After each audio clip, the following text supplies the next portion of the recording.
प्रारंभिक चर्च की स्थापना और यीशु की शिक्षाओं का प्रचार। यीशु मसीह के पुनरुत्थान के बाद उनके अनुयायी, जिन्हें प्रेरित कहा जाता है, ने उनके संदेश को लोगों तक पहुंचाने का कार्य शुरू किया। प्रेरितों ने पूरे रोमन साम्राज्य में यात्रा की, जहां उन्होंने प्रेम, क्षमा और शांति के यीशु के संदेश को फैलाया। प्रेरित पतरस, पौलुस और अन्य शिष्यों ने ईसाई धर्म की नींव रखी और उनके जीवन का उद्देश्य ईश्वर की शिक्षाओं का प्रचार करना बना। उत्पीड़न का सामना। प्रारंभिक ईसाई अनुयायियों को कई कठिनाइयों और उत्पीड़नों का सामना करना पड़ा। उस समय का रोमन साम्राज्य ईसाई धर्म के खिलाफ था, क्योंकि यह धर्म उनके पारंपरिक धार्मिक और राजनीतिक मूल्यों को चुनौती दे रहा था।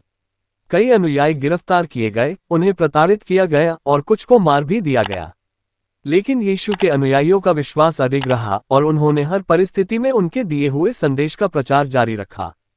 प्रेरित पौलुस का योगदान। प्रेरित पौलुस, जो पहले ईसाइयों का विरोधी था, यीशु मसीह के प्रति विश्वास रखने के बाद उनका एक प्रमुख अनुयायी बन गया।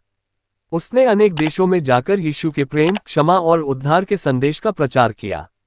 पौलुस ने ईसाई धर्म के सिद्धांतों को समझाने वाले कई पत्र लिखे, जो आज बाइबल के नए नियम का हिस्सा हैं। उनके संदेशों ने ईसाई धर्म को विस्तार देने में महत्वपूर्ण भूमिका निभाई।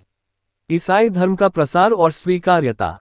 धीरे धीरे यीशु के अनुयायियों की संख्या बढ़ने लगी। 4वीं शताब्दी में रोमन सम्राट कॉन्स्टेंटाइन ने ईसाई धर्म को मान्यता दी और इसे राज्य धर्म बना दिया। इसने ईसाई धर्म के प्रसार में अत्यधिक योगदान दिया और धर्म के अनुयायी अधिक स्वतंत्रता से अपने विश्वास का पालन करने लगे। यीशु मसीह का संदेश आज भी प्रासंगिक।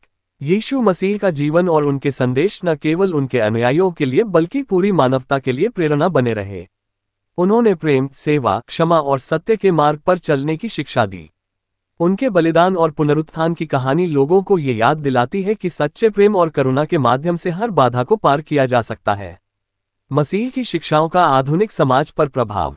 आज दुनिया भर में ईसाई धर्म के करोड़ों अनुयायी हैं, जो यीशु के संदेश का अनुसरण करते हुए सेवा, शिक्षा और सहायता के क्षेत्र में योगदान दे रहे हैं।